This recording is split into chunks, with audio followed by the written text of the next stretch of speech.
Automatic Works, Ariel Mechanic.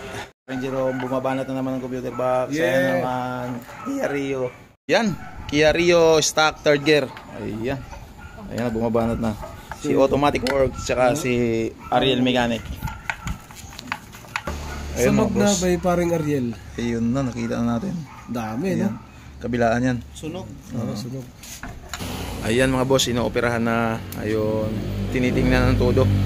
Alright. Marami kasi masakit ang ngipin ito mga sir. Ubod ng sakit ng ngipin talaga nito. Ayun, ito yung may-ari, naglinis oh. Grabe. Ayan, tapos na, ibabalik na lang ni paring Jerome. Alright. Ayan, nakabit na natin. Alright, Kia Rio 2014. Ayan, ang ginawa natin dito, rinipair natin yung ECU. Okay. Tapos ngayon nakita natin ang problema, rinipair. Ayan, binalik na. Rorotis na lang natin. Scan muna tayo. Ayan, start na. Okay. Titingnan natin kung nawala yung sakit. Try. 1. Wala na, kalda. 2. Okay na yung 1-2 niya. Okay na? Wala na. Lahat napasok na. Okay. Galing. Clear na natin. Okay. Part. Bilib na kagad si nanay. Bilib na bilib talaga. Ayan, magro-rotis kami. Ayan, titingnan namin kung gaano na kalaki ang naging improvement niya. Okay. Alright.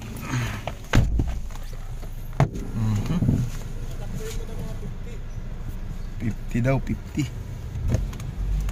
Okay na talaga oh. Ang ganda na daw. Pag ano ka lang eh. Parang nakita mo na talaga to yung improvement. Alright, nakita na yung improvement ni sir. Apak pa lang oh. Dati wala. Okay. Ngayon parang updated na siya. Ayun, nakikita talaga ang pagkaiba. Alright, tuwang-tuwa na yung may-ari. Ayan. Ayan, dito tayo ngayon sa sa loob ng Lancaster. Ayan mga sir. Ayan, boylong-boylo na. Dati pag inapakan mo ng ganon, hindi siya yung sisipat na ganon. Ngayon talagang okay na. Kumbaga parang okay. Makikita mo talaga yun. Tuwang-tuwa si sir dahil nga yung apak dati na halos sagad na yung pedal, walang reaksyon.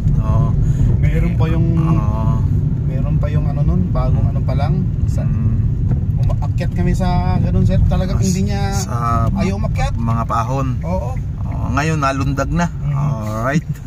Nalundag daw, tuwang-tuwa na sir. Ayan. Ano to? Kia Rio 2014. Ayan. Sa mga gustong magpagawa dyan, ayan. Kung natuwa kayo sa video, ayan, subscribe. Thank you.